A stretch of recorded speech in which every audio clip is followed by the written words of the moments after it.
Shalom, friends. Welcome back as we are continuing our journey in the month of Elul. Today we're exploring one of the most profound encounters in all of Scripture. Moses requests to see God's glory on Mount Sinai in Exodus 33:18. Moses dares to ask, "Show me your glory." And God replies, "You cannot see my face, for no man can see me and live, but you will see my back." At first, this seems like a rejection, but as the sages explain, it was not. Instead, God was revealing a deep truth. His essence is beyond human comprehension, yet his reflection can be glimpsed through his actions in the world.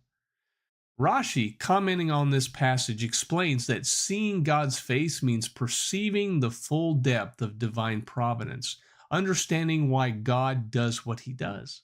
That is hidden from us. But seeing God's back means recognize him only in hindsight. We see God's presence not by staring into eternity, but by looking back at history, at our own lives, and realizing he was there all along. The Midrash adds that Moses saw the knot of God's tefillin at the back of his head. This imagery teaches that God binds himself to his people with covenantal love. We cannot comprehend his face, his innermost essence, but we can perceive his covenant and faithfulness trailing behind him. Rabbi Abraham Ibn Ezra points out that when God says Moses will see his back, it means that human beings can only grasp the effects of God's presence, not his essence. We may perceive the results of his will, the traces left behind in the fabric of creation, but his infinite essence remains beyond our reach. This principle is not only about Moses. The Kotzker Rebbe once said, "Where is God? Wherever you let him in." To truly see him, we must learn to get out of our own way. He says, "You will see me when you stop looking. You will see me when you get yourself out of the way." Think of creativity. It doesn't come by force. It flows when you let go. The same is true in the spiritual life. We see God when we surrender control, when we stop trying to manufacture revelation and instead open ourselves to his presence. The Rambam, in his Guide for the Perplexed, explained that the human mind cannot behold God directly because God is not a physical being. Yet he emphasizes that by contemplating creation, by studying the wisdom embedded in Torah and in the natural world, we catch a glimpse of the divine intellect. Thus, seeing God is not a literal vision, but an encounter through knowledge, awe, and humility. Midrash Tanchuma compares God's glory to the sun. We cannot stare at the sun directly without being blinded, yet we know it by its rays and warmth. So too, no one can see God's essence and live, but we know him through the light he radiates into the world. Our very lives are illuminated by his presence, even when we cannot look directly into his face. The New Testament echoes this truth. In John 1:18, it is written, "No one has ever seen God but the one and only Son, who is himself God, and his closest relationship with the Father has made him known." Paul also writes in 1 Corinthians 13:12, "For now we see through a mirror dimly, but then face to face." Just as Moses could not see God's face in this world, believers understand that our vision of God is incomplete. But through Messiah Yeshua, the radiance of God's glory is revealed. In him, the reflection of God takes human form. Paul deepens this understanding when he writes in 2 Corinthians 3:18, "And we all, who with unveiled faces can contemplate the Lord's glory, are being transformed into his image with ever-increasing glory. Even now, though we do not see God directly, the Spirit transforms us as we behold the Messiah." This means that seeing God is already shaping us into people who reflect his light. Rabbi Abraham Joshua Heschel once said, "To sense the sacred is to sense what is dear to God."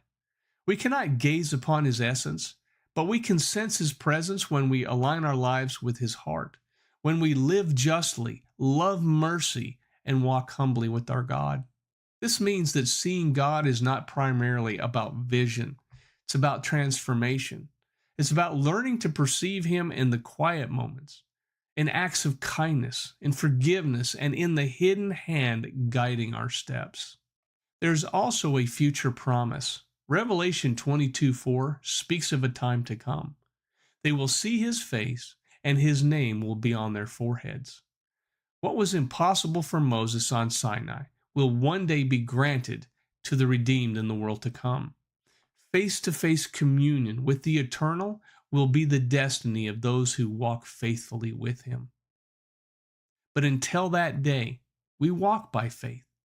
We see His back in hindsight, realizing that even in our darkest moments, He was walking ahead of us, preparing the way. When we endure hardship, we do not always understand. Yet later we look back and say, surely God was in this place, and I did not know it. The Baal Shem Tov taught that every concealment of God is itself a revelation, for the hiding invites us to search more deeply. Thus, even when He seems absent, He is present in hiddenness. To see God, then, is to recognize His fingerprints, even in silence.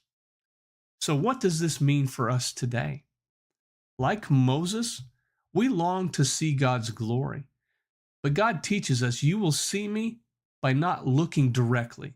You will see me when you step aside, when you let go, when you trust me.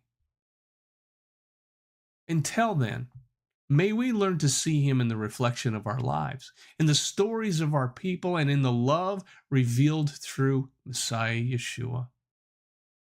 Friends, let us hear the sound of the shofar.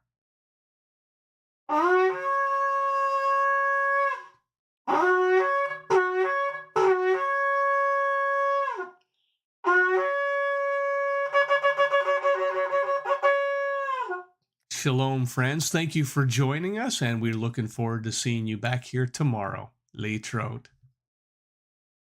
The Testament wasn't written in a vacuum, but for generations it's been read without its original context, stripped from its Jewish roots, reframed through foreign lenses, misinterpreted again and again. But what if the problem isn't the text? It's the lens we're using? We've been given a certain theological system through which to view the writings of the apostles. Is this system free from biases and agendas? Have certain ideas and practices crept in unnoticed by readers of the New Testament 2,000 years later? What if I told you that all of that is changing? What if I told you that the New Testament is being restored to its original foundation?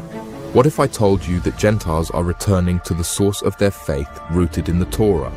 This book brings the New Testament back to life. Through Jewish interpretation, you'll see Paul differently. Yeshua's teachings make more sense, and prophecy connects like never before. The Hijacked Covenant. Get your copy now.